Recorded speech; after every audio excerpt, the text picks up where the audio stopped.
أعوذ بالله من الشيطان الرجيم. بسم الله الرحمن الرحيم. فإن آمنوا بمثل ما آمنتم به فقد اهتدوا وإن تولوا فإنما هم في شقاق فسيكفيكهم الله وهو السميع العليم. صبغة الله ومن أحسن من الله صبغة ونحن له عابدون. قل أتحاجوننا في الله وهو ربنا وربكم ولنا أعمالنا ولكم أعمالكم ونحن له مخلصون. أم تقولون إن إبراهيم وإسماعيل وإسحاق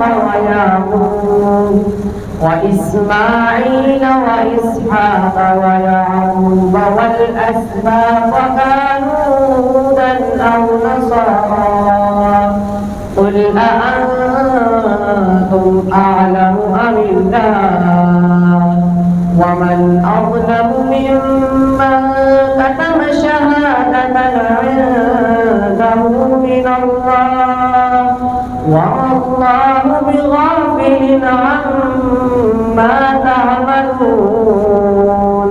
تلك أمة قد خلت لها ما كسبت ولكم ما كسبتم ولا تسألون عما كانوا يعملون. صدق الله العظيم.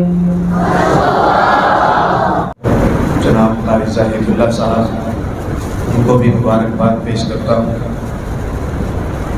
اور ان کے ہم سفر ہم مکتب طلبہ کرام ان کو بھی مبارکباد پیش کرتا ہوں اور ان کے جتنے بھی عزیز و اقارب یہاں پر تشریف لائے ہیں جان پہچان والے تعلق والے سب کو دل کی گہرائیوں سے مبارکباد پیش کرتا ہوں اور یہ دعا کرتا ہوں کہ اللہ تعالیٰ جس طریقے پر اس قرآن مجید کو حفظ کرنے کی سعادت حاصل ہوئی ہے اسی طریقے پر اس پر عمل کرنے کی بھی توفیق عطا فرمائے. ایک دو باتیں صرف آپ کی گوش گزار کرنا چاہتا ہوں. حضرت تشریف لائے ہوئے ہیں اس کے بعد بیان حضرت کہیں ہوگا. دنیا کے اندر ہر چیز محنت مانگتی ہے، بغیر محنت کے کچھ بھی نہیں ہوتا، لیکن کامیابی صرف محنت سے نہیں ہوتی. ہم لوگ سنتے ہیں نا جی محنت سے کامیابی ہوتی، کامیابی صرف محنت سے نہیں ہوتی. یہ ایک الگ بات ہے کہ اساتذہ کرام کا ادب ضروری ہے، مدرسے کا ادب ضروری ہے، بڑوں کا ادب ضروری ہے، علم کی قدر ضروری ہے. یہ ایک الگ بات ہے، اپنی جگہ پر مسلم بات ہے، اس میں کوئی دو رائے نہیں ہے. لیکن اگر ہم ظاہری دنیا میں دیکھیں تو ظاہری دنیا میں جتنے بھی کامیاب لوگ گزرے ہیں ان کی کامیابی کے پیچھے کیا ہے؟ پیغمبر علیہ السلام جتنے بھی انبیاء کرام ہیں، صحابہ کرام ہیں، تابعین ہیں، تبع تابعین ہیں، ظاہر کی دنیا میں بڑے بڑے نامور لوگ ہیں، آئنسٹائن ہیں، کھلاڑی ہیں، جتنے بھی نامور لوگ گزرے ہیں جنہوں نے اپنے فن میں مہارت حاصل کی ہے، ان کی اس کامیابی کے پیچھے راز کیا ہے؟ یاد رکھیں ان کی اس کامیابی کے پیچھے راز ہے جس کو انگلش میں کہتے ہیں اٹریکشن، اردو میں کہتے ہیں کشش، اور ہماری اصطلاحی زبان میں کہتے ہیں شوق. محنت کے ساتھ ساتھ شوق کا ہونا بھی ضروری ہے. کسی بھی کام میں آپ شوق پیدا کریں گے نا جی تو اس کام پر محنت کرنا آپ کو آسان لگے گا. بغیر شوق کے بھی محنت کرتے ہیں لوگ، یہ نہیں کہ نہیں کرتے، لیکن وہ محنت ان کے اوپر بوجھ ہے. وہ وقت بچانے کے لیے کرتے ہیں، مار سے ڈر کر کرتے ہیں، ماں باپ کا پریشر ہوتا ہے، استاد کا پریشر ہوتا ہے، اس وجہ سے کرتے ہیں۔ لیکن شوقین آدمی جو ہوتا ہے نا جی، اس کو پریشر نہیں ہوتا کسی چیز کا، وہ جس فن میں ماہر ہوتا ہے اس فن کا اظہار پوری دنیا کے سامنے کرنے کے لیے کہہ دو وہ کر دے گا، کیونکہ وہ شوقین ہے، ٹھیک ہے کہ نہیں؟ اس لیے کامیاب ہونے کے لیے اس کام میں شوق پیدا کریں۔ جب شوق آپ کے پاس ہوگا نا جی، اس کام پر محنت آپ کے لیے آسان ہوگی، دن کو بھی رات کو بھی آپ کو کوئی فرق نہیں پڑے گا۔ اب ان کے جو استاد محترم ہیں قاری زاہد اللہ صاحب، اللہ تعالیٰ ان کی محنتوں کو قبول فرمائے اور ان کو نظر بد سے بھی بچائے۔ وہ اس کام میں شوقین ہیں، ان کو شوق ہے، دن ہو رات ہو، گرمی ہو سردی ہو، لائٹ آ رہی ہو جا رہی ہو، انہوں نے اپنے کلاس میں بیٹھنا ہے، اپنے طلبہ کرام کے ساتھ محنت کرنی ہے، جس کا ثمر آج ہمارے سامنے ہے۔ قلیل عرصے میں جنہوں نے قرآن مجید جیسی عظیم کتاب کو حفظ کیا، تو ان تمام کامیابیوں کے پیچھے ان کا شوق ہے، تو شوق پیدا کریں۔ ایک چیز یہ ہے کامیاب ہونے کی۔ دوسری چیز یہ ہے کہ دنیا کی باتوں میں نہ جائیں۔ جب انسان کسی فن میں ماہر ہوتا ہے نا جی، تو دنیا کی باتیں اس کو پیچھے نہیں ہٹا سکتی۔ انسان ماہر ہی تب ہوتا ہے کہ جب دنیا کی طرف سے کانوں کو بند کر دے۔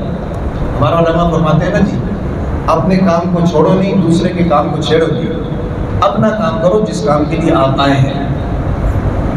آواز سکا کم نہ کند رزق گدارا، ٹھیک ہے نا جی، کتوں کی آوازوں سے گداگروں کے رزق میں کمی نہیں آتی ہے، ان کا کام یہی ہوتا ہے۔ اس لیے آپ کا کام اللہ تعالیٰ کے اس دین کو سمجھنا اور پھر اس دین کی آبیاری کرنا۔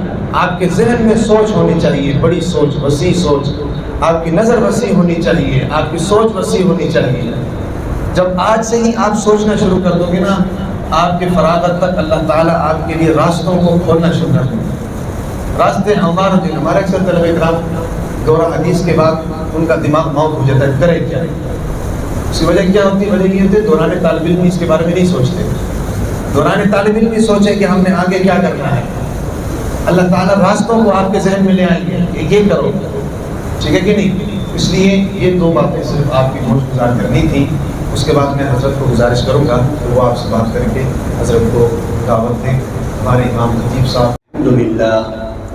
الحمد لله وكفى وسلام على عباده الذين اصطفى وعلى آله وأصحابه البررة الأتقياء أما بعد۔ سب سے پہلے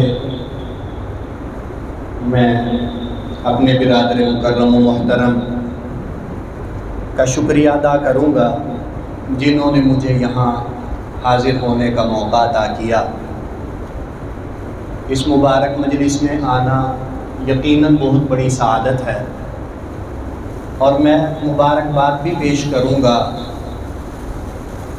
یہ عزیز سعد کو، حافظ سعد صاحب کو، ان کے گھر والوں کو، قاری صاحب کو، ہمارے شیخ حضرت محتمم صاحب کو،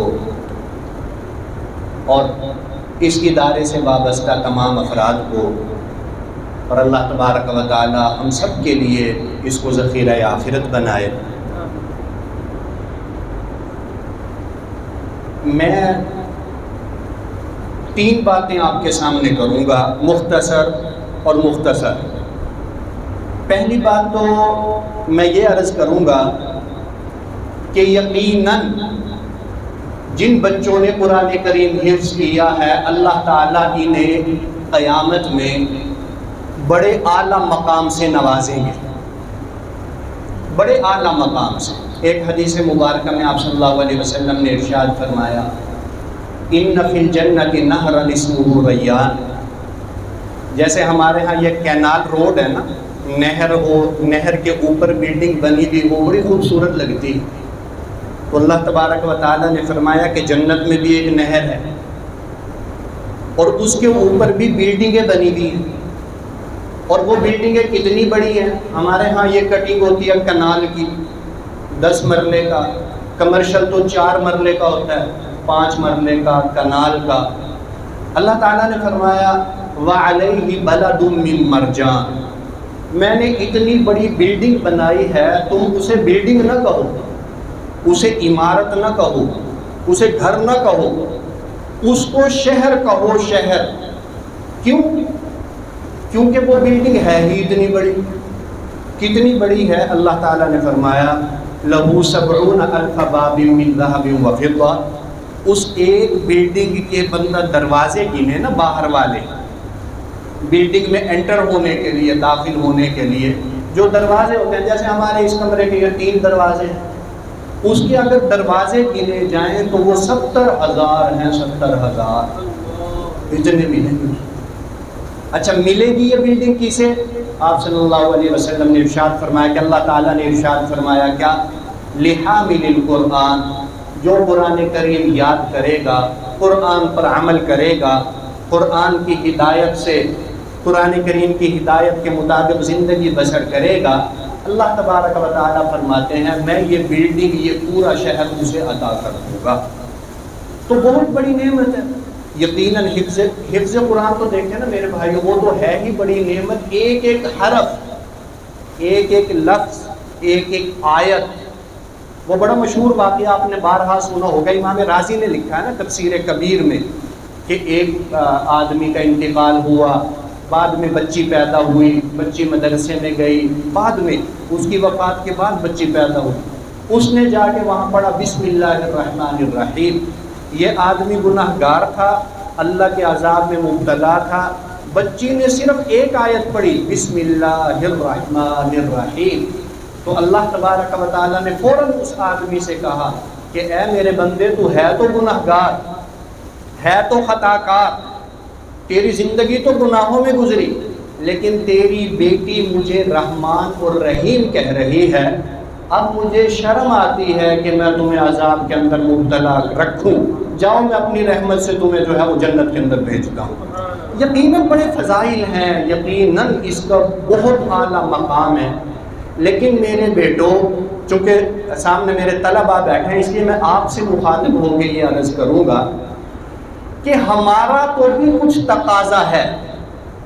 ٹھیک ہے، اللہ نے تو نعمتیں ہمیں عطا کرنی ہیں، برکتیں عطا فرمانی ہیں، رحمتیں عطا فرمانی ہیں، لیکن ہم جو حافظ بنے ہیں ہماری کیا ذمہ داری ہے؟ ہم نے کیا کرنا ہے؟ ہم نے 2 کام کرنے ہیں. پہلا کام تو یہ ہے کہ دیکھیں، ہماری پہلی ذمہ داری یہ ہے کہ عام آدمی اگر قرآن کریم کا 1 سپارہ پڑھتا ہے تو ہم 10 سپاروں کی تلاوت کریں روزانہ. وہ روزانہ 1 پاؤ پڑھتا ہے، ہم 3 سپارے پڑھیں. وہ روزانہ رکوع پڑھتا ہے، ہم 1 سپارے کی تلاوت کریں. ناظرہ پڑھنے والا آتے جاتے چلتے پھرتے قرآن کی تلاوت نہیں کر سکتا، اسے زبانی یاد نہیں ہوتا. ہمیں زبانی یاد ہے، ہم آتے جاتے چلتے پھرتے قرآن کریم کی تلاوت کریں. ناظرہ خان نفلوں میں قرآن نہیں پڑھ سکتا، ہم حافظ ہیں، ہم نفل میں قرآن کریم پڑھ سکتے ہیں. ڈیلی روزانہ، رمضان شریف میں نہیں، رمضانی حافظ نہیں. اب میرے بھائی ہیں مفتی عبدالقدوس ترمذی دامت برکاتہ العالیہ، ان کا قرآن کریم مکمل ہوا تو ہمارے تایا حضرت مفتی عبدالشکور ترمذی رحمۃ اللہ علیہ نے انہیں کہا کہ آپ خط لکھو.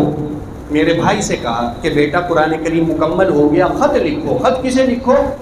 علامہ ظفر احمد عثمانی رحمۃ اللہ علیہ کو، جنہوں نے پاکستان کا پہلا جھنڈا لہرایا مشرقی پاکستان میں. خواجہ ناظم الدین موجود تھے، ان کی موجودگی میں پہلا پرچم جو لہرایا گیا مشرقی پاکستان میں وہ علامہ ظفر احمد عثمانی نے لہرایا تھا. اتنی خدمات تھی ان کی پاکستان بنانے میں. سلہٹ کا ریفرینڈم ہو، ڈھاکہ کے الیکشن ہو، ہر جگہ ان کی بڑی خدمات رہی. ان کو خط لکھے. خط لکھا میرے بھائی نے کہ حضرت میں نے قرآن کریم اللہ کا شکر ہے حفظ کیا. بیٹے میں تمہیں کہنا چاہوں گا بالخصوص تمہارا قرآن کریم مکمل ہوا. اور اس کے بعد میرے بھائی نے لکھا حضرت کوئی نصیحت فرما دیں. بچے کہتے ہیں نا کہ مجھے نصیحت کریں بڑوں سے.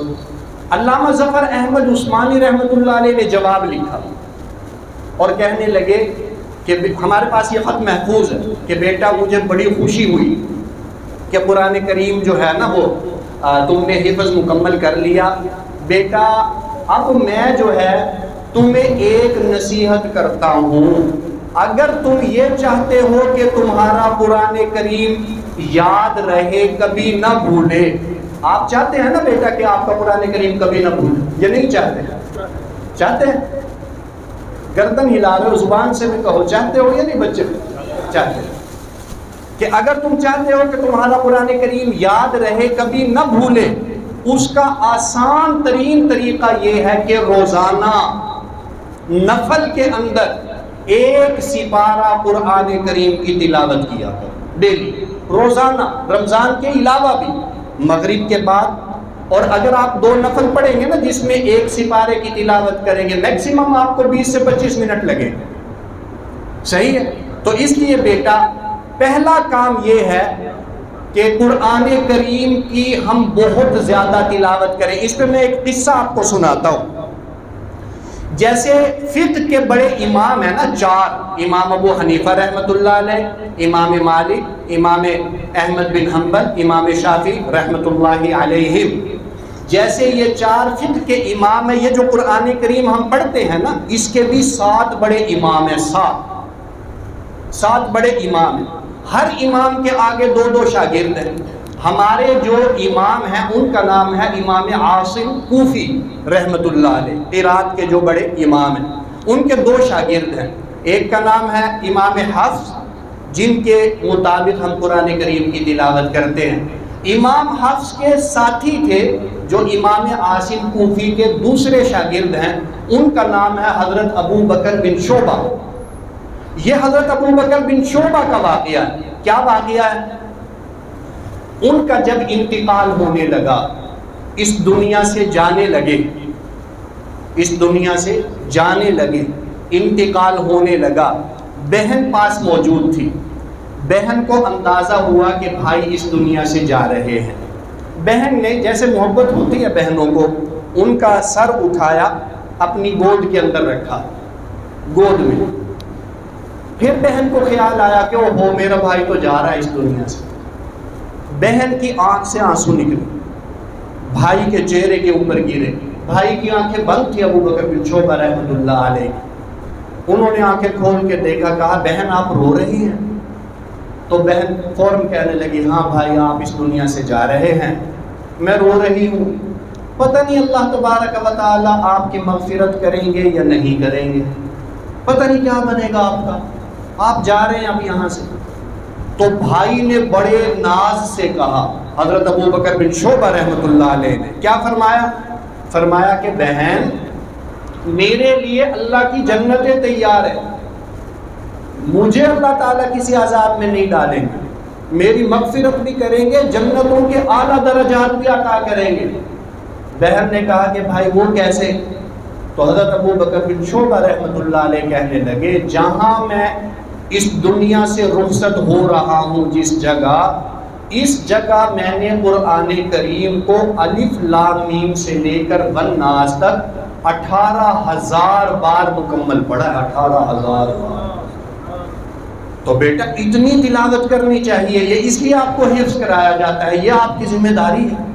آپ چلتے پھرتے پڑھیں، آپ بستر پہ لیٹتے ہیں لیٹ کے پڑھیں، آپ نفلوں کے اندر پڑھیں، آپ یہاں سے بازار جاتے ہیں، گھر جاتے ہیں، گھر سے مدرسے میں آتے ہیں، مسجد میں آتے ہیں، آتے جاتے قرآن کریم کی تلاوت کریں، یہ آپ کی ذمہ داری ہے۔ آپ حافظ ہیں، آپ اپنے آپ کو ناظرہ خان کے اوپر قیاس نہ کریں۔ باقی وہ ناظرہ خان بھی کچھ حضرات ہوں گے تو ایک واقعہ میں وہ بھی سنا دوں، پھر اگلی بات کر کے بات ختم کروں گا۔ آپ صلی اللہ علیہ وسلم مدینہ منورہ تشریف لائے، مدینہ منورہ سے پہلے ایک مسجد بنائی، اس مسجد کا کیا نام ہے؟ مسجد قباء۔ پھر آپ صلی اللہ علیہ وسلم مدینہ منورہ کے اندر تشریف لائے، وہاں ایک مسجد بنائی، مسجد نبوی۔ آپ صلی اللہ علیہ وسلم خود نماز پڑھاتے تھے مسجد نبوی میں، مسجد قباء کے اندر نماز پڑھاتے تھے، امام تھے حضرت معاذ بن جبل رضی اللہ تعالی عنہ، یہ امام تھے، اور یہ اتنے بڑے آدمی تھے کہ آپ صلی اللہ علیہ وسلم نے ان کا ہاتھ پکڑ کے ان کو جب یمن بھیجا، ہاتھ پکڑے اور آپ صلی اللہ علیہ وسلم کی آنکھوں سے آنسو جاری ہو گئے. اپنے محبوب دوست کو بھیج رہے تھے نا، آنکھوں سے آنسو جاری ہوئے اور کیا فرمایا؟ واللہ یا معاذ، اللہ کی قسم اے معاذ، انی لأحبک حبا شدیدا، مجھے تیرے ساتھ بڑی سخت محبت ہے.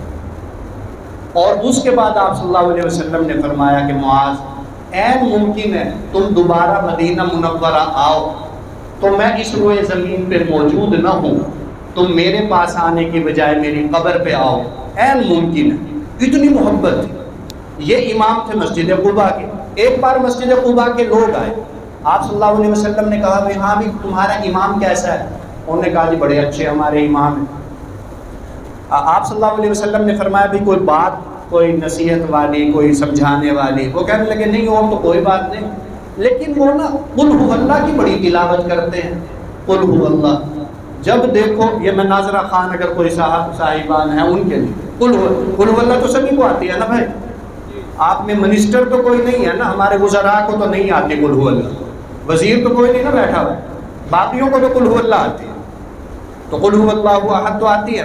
تو وہ کہنے لگے کہ جی ہمیں جو ہے وہ قل ہو اللہ یعنی انہوں بڑی کثرت سے پڑھتے ہیں، جب دیکھیں قل ہو اللہ، جب دیکھیں قل ہو اللہ.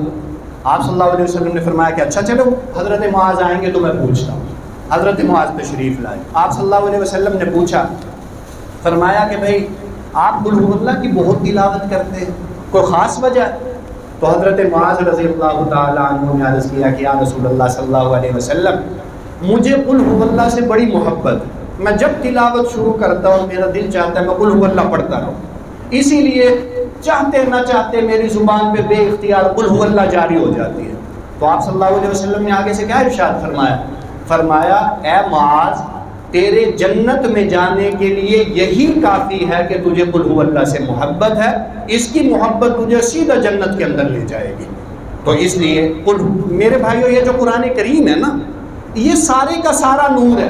آپ قل ہو اللہ پڑھتے رہیں سیدھا جنت، بسم اللہ الرحمن الرحیم پڑھتے رہیں سیدھا جنت، انا اعطیناک الکوثر پڑھتے رہیں سیدھا جنت. حضرت سے ایک بار سوال ہوا تھا نا، نام میرے ذہن میں اس وقت نہیں آیا، حضرت تھانوی رحمۃ اللہ علیہ نے یہ لکھا ہے، ان کے بڑوں میں تھے.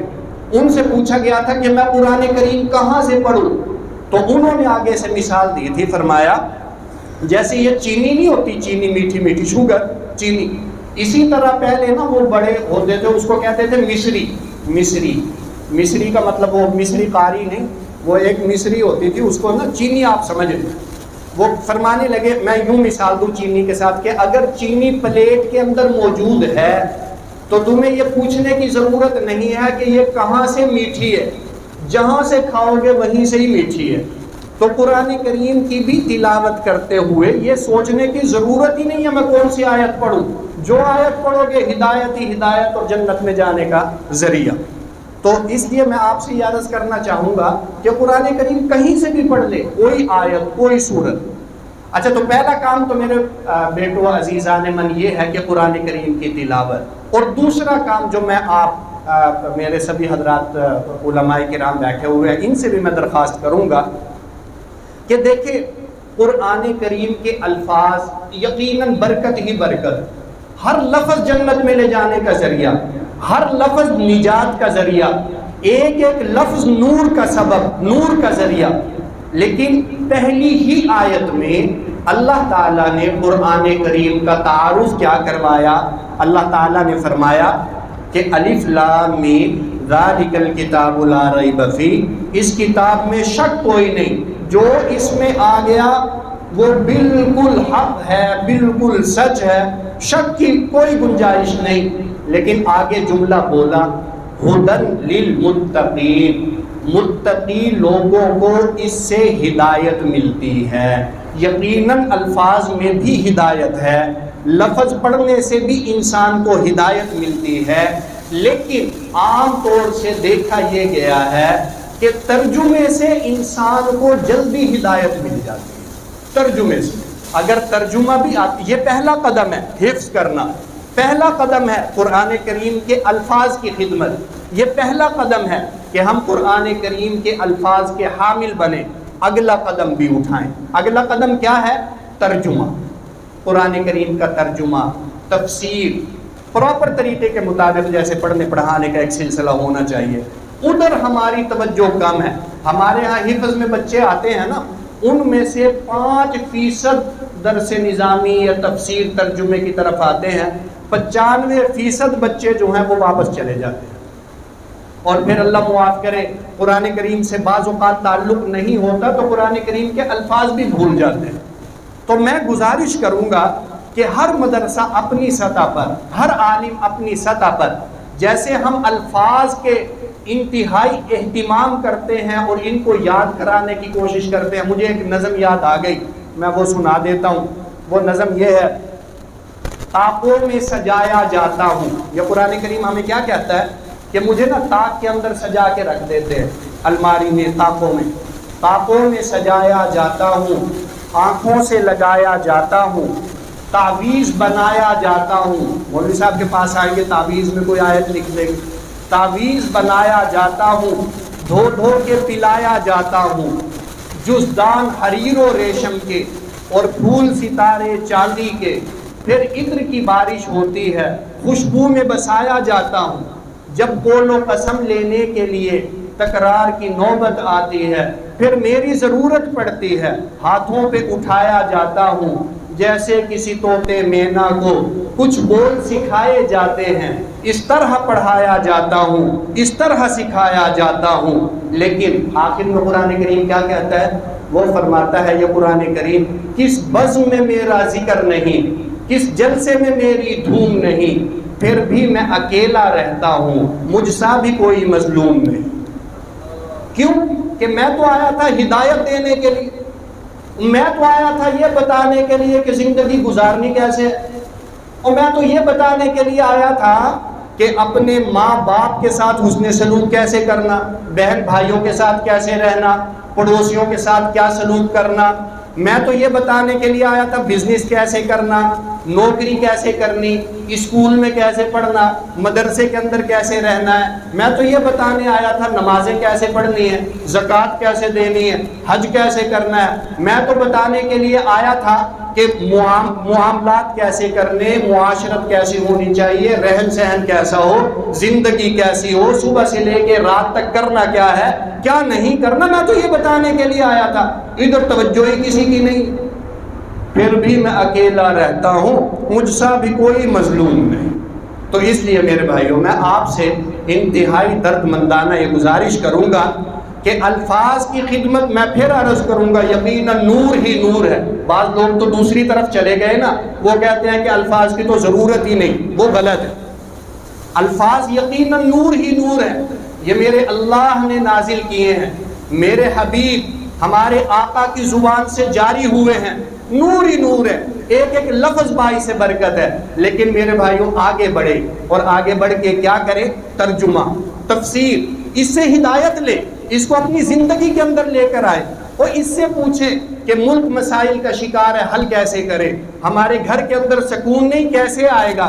اس سے پوچھ کے چلے ہماری زندگی کے معاملات کیسے بہتر ہوں گے. اس سے پوچھ کے چلے ہماری دنیا جنت کب بنے گی، کیسے بنے گی. ہم نے اس دنیا کو بھی جنت بنانا ہے، اسی کے ذریعے بنانا ہے، اسی سے پوچھ کر بنانا ہے. اس کی رہنمائی میں چلے، اپنی دنیا کو جنت بنا.